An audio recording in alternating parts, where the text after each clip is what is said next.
Hello everyone and welcome back to my channel. My name is Angelfish if you are just joining me for the first time, and today's video is another talking video because this video I would like to go over my top 10 things that I would like to see from Monster High this year.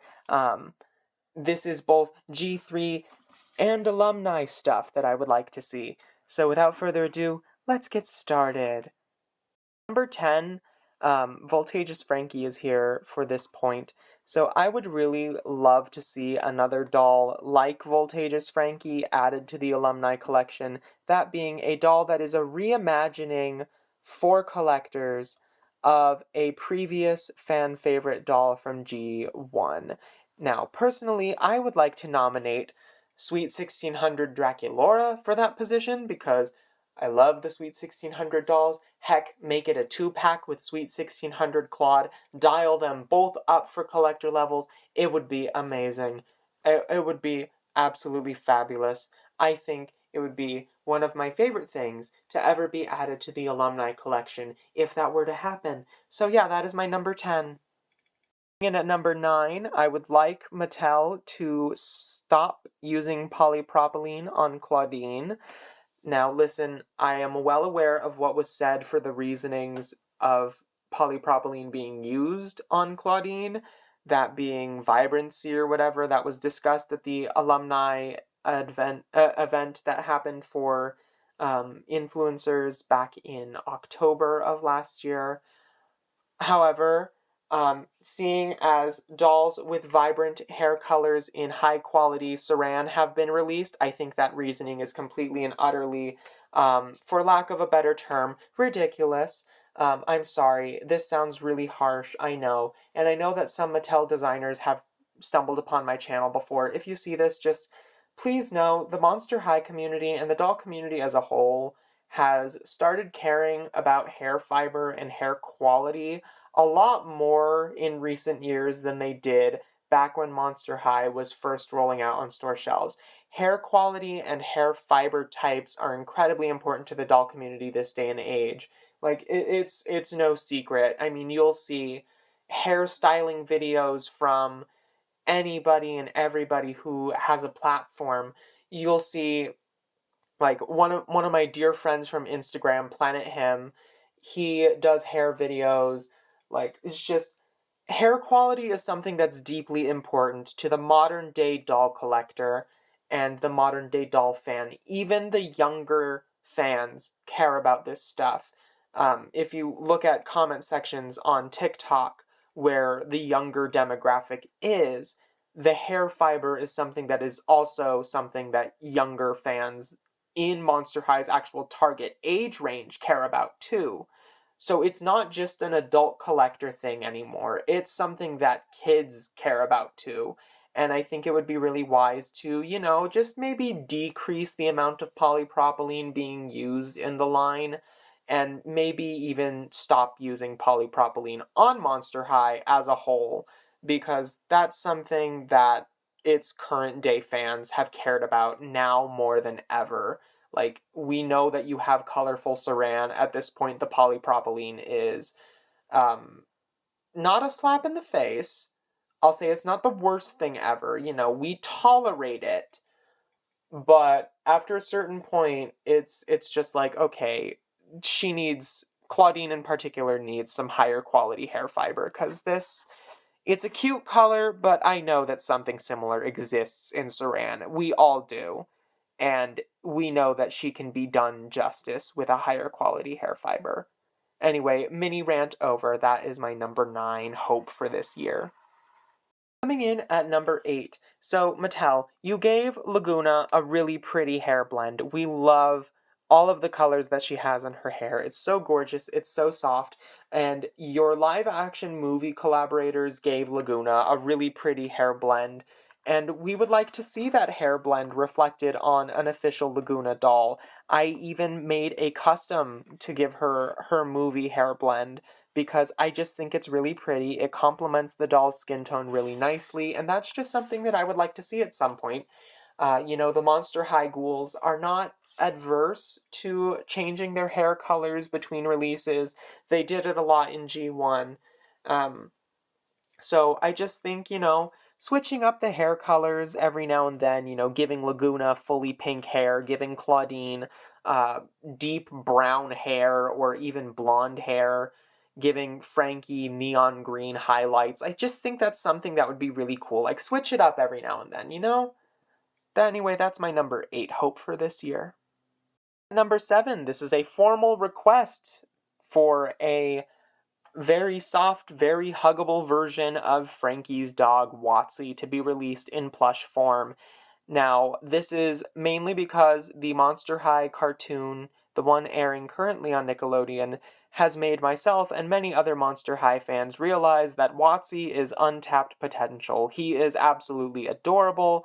Fans fell in love with him the instant he joined the cast in episode 2 of Monster High the series, and it's something that a lot of us, I think I speak for many when I say that we would like to see a plush version of our favorite simulacrum dog available to the masses. And some people have even asked for that as a collaboration with Build-A-Bear, but no pressure. Anyway, that is number 7. Number 6, Haute Couture Frankie is here because Haute Couture was a storyline-based collector line, and I thought that was a really cool concept. A lot of original Monster High fans loved that we got unlife update from our favorite ghouls that we grew up with, and I just think that that's a concept that would do really well if we got. It doesn't have to be a sequel line to Haute Couture, but just another collector line. It doesn't even have to have as many dolls as Haute Couture. It can have 3 ghouls. It can have 2 ghouls. It can be like a best friends outing thing. Just another storyline based collector level alumni line would be something that I think myself and many others would love to see. This is number 6 or number 5, I lost count, but another collector level Laguna doll, I would just like to throw that out there.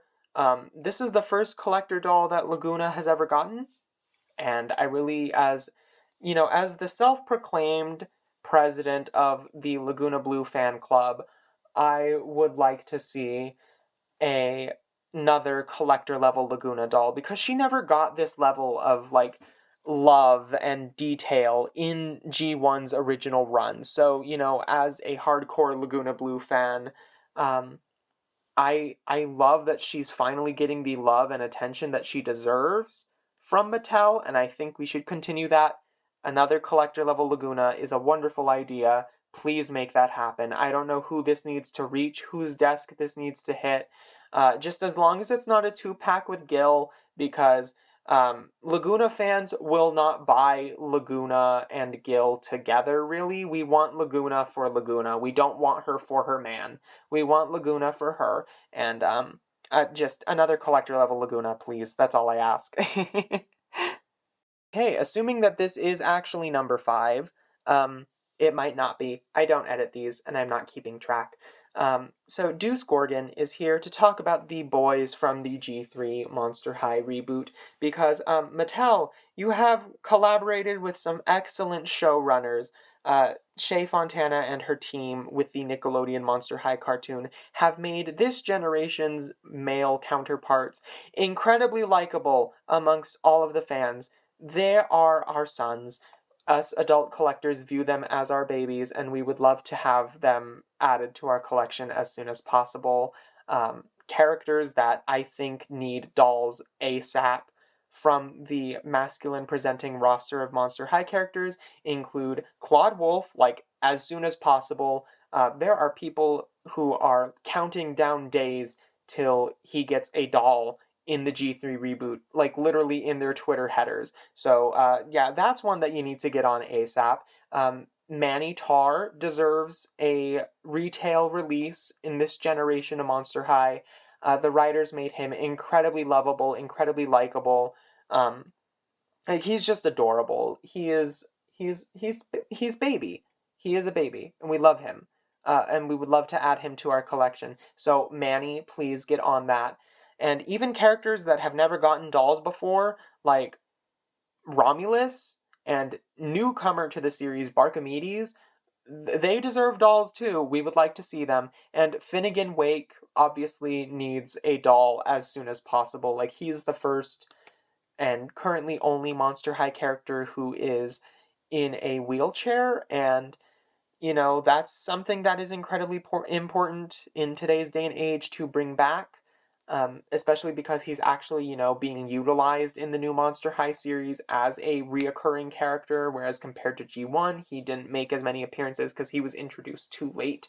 I think now is the perfect time to put out his doll, make it so that he's a reoccurring character in the doll line as well, and just, generally bring back the boys, bring them back in full force. I know boy dolls are risky to sell because there's the stigma of like, oh, boy characters don't sell well. I promise you, in the Monster High community, they probably will sell a lot better than Ken will. That's a very big thing to say, and I know the Barbie fans are probably going to come at me now, but it's true. The Monster High boys are more universally loved with current day doll collectors than I think other just generic boy dolls ever could be. And number 4, with our representatives from the Alumni Collection. Yeah, this is our formal request to make sure that the alumni dolls are more widely available and easier for fans to get a hold of.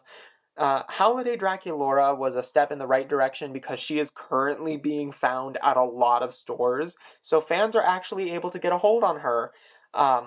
Whereas Real Drama was a little bit harder to get. We still managed to get at least one of our ghouls, most collectors did, but the Kree productions were something that we need to never have a release mess like ever again. Please never release them through a single exclusive retailer ever again. Do not go to Walmart as an exclusive release holder for G1 Monster High stuff ever again, please. No more. We can't handle it. Walmart is not well liked for the way that they handle doll releases by a lot of doll collectors. So, yeah, because the alumni stuff is aimed at adult collectors and older fans, maybe listen to us. Don't trust Walmart and make them the sole sole retailer responsible for releases ever again. That was a big misstep. Never let that happen again. Anyway, that is number 4. 3, hi, Gulia is here because we would like to talk about her for a second. We love that you brought her back. Now, at our number 3 spot, she's here because we would like you to do more with her. She only has one doll right now, and that is a crime. She needs more. Gulia fans deserve to have more Gulia in their life, readily accessible. In fact, she doesn't even have to be a Target exclusive. Ideally, she wouldn't be a store exclusive for future doll releases. Just more Ghoulia, please. That's all that we would like. We would like to see more of our favorite zombie. Anyway, that's number 3. Coming in at number 2, our Universal Horror Monster is here because, hi, this is my formal request to say that I would love to see, now it's probably not happening this year because Elvira is already the first Skeletor doll releasing this year, and they usually only drop one solo Skeletor doll and 1 2-pack in a year in terms of collaboration, so we're probably not going to see them this year, but next year, please, a continuation of the Universal Horror icons would be very much appreciated. We have the monster, we have the bride, we have Dracula. Now, finish off that series with Wolfman and the creature from the Black Lagoon, the Gillman, and we will be golden. That would be amazing because the Universal Horror collabs are some of my favorite things that Monster High has done in recent years. The Bride of Frankenstein set being deeply special to me because it was my first ever Skeletor set that I was able to afford. So yeah, just bring Universal Horror collabs back. That would be really fun, really cool, greatly appreciated. Number 1, please start changing up the ghouls' hair and makeup in G3 more frequently. G1 did it basically every release where they would have a different set of makeup and a different hairstyle, different hair color, and so far the track record for actual different hairstyles has been good for everybody except for Claudine. But hair color, like, let the ghouls experiment with hair dye again, please. That's all that we want. And get Draculaura some new eye makeup, because we've had the same shimmery pastel pink eyes on every release that she has had so far since launch, and it's actually really stale and really boring. And we would like to see more. You diversified her lip color a bit. Ghoul Spirit has neon pink instead of the same cherry pink. But, a little bit more would be great. Give us, again, a Claudine with green and purple in her color palette would be amazing. A Frankie with neon green streaks as an accent. A Laguna with fully pink hair. And I know, again, oh, but pink hair's Draculaura's thing. I don't think she'll mind. I don't think that Draculaura and Laguna will mind sharing a hair color for a little bit on one release. They're friends. They lend each other the hair dye. They're the ones dyeing each other's hair in the bathroom at 3 in the morning. Anyway, that is all the time that I have for this video. Thank you all so much for watching and listening to me ramble about my top 10, in reality probably top 12, because I think I threw 2 in there that I didn't mean to. Hopes for Monster High this year, both alumni and G3 related. I will see you all in the next video. Bye-bye!